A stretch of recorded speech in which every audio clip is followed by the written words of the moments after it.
The word English is a grafted word. It is a combination of the word Engels, a name that pertains to Germanic people, and the word ish, which is a suffix used to form adjectives from nouns, giving it the sense of belonging to. So we can conclude that English is a Germanic language that belongs to the Germans. And since the word Engels and angels sound and look so similar, in the sense they have you calling them angels subconsciously and you don't even realize it. This Germanic language is a branch of the Indo-European language family, as well as Indo-Aryan, which goes back to the Sanskrit language, which is the language of the Hindus. In the 5th century, the Angles, together with the Saxons and Jutes, invaded and conquered Britain. This new land they made for themselves was called Anglo-Saxons, and for short, Anglo-land, which is now pronounced England. And their language is what we call Old English today. Soon, French, Latin, Slavic, Italian, Arabic, Greek, Hebrew, Portuguese, and many other languages were added to it to further confuse us. The year 1066 AD marked the end of Old English and the beginning of Middle English. Middle English took its root in Europe between 1100s and 1500s AD, and by the year 1476 AD, modern English came about, which is really American. Many people do not know that the English language started out as letters with hard sounds, much like the German and Greek language of today, which was merely grunting sounds.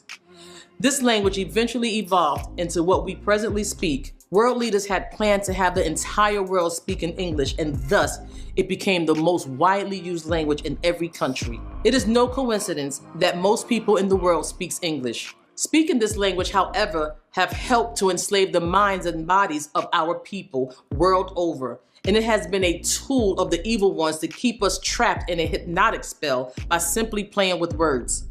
To put a spell on someone is to utilize words in such a captivating way that the victim doesn't even realize it. For example, we awake each day and greet each other, good morning, and throughout our day, we also greet others, hello.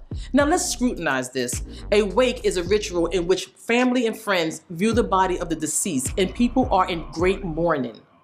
When we greet someone hello, we are actually saying hell is low.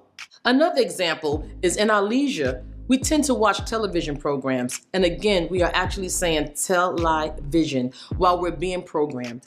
And this is not deep. We once were able to see this very easily before we became spellbound by this language. It all starts from childhood, when we were taught to spell words incorrectly, like the word sugar, which should be spelled S-H-U-G-A-R. Look at the alphabets. All the letters in the alphabet are not English letters. And it's simple to know. A rule of thumb is if you cannot spell a letter beginning with the letter that they tell you it is, then it is not an original letter. Take the letter C, for instance. To spell C, you have to use the letter S. To spell F, you have to use the letter E. To spell the letter H, you have to use the letter A. This language has been put together with symbols and codes to trick you and teach you to not know and to ultimately keep you trapped mentally. And because of this reality, the most literate people in the language are in fact the most ignorant. This ignorance comes from the dictionary, which should rightfully be called a definitionary, for diction is how to say a word, not define it.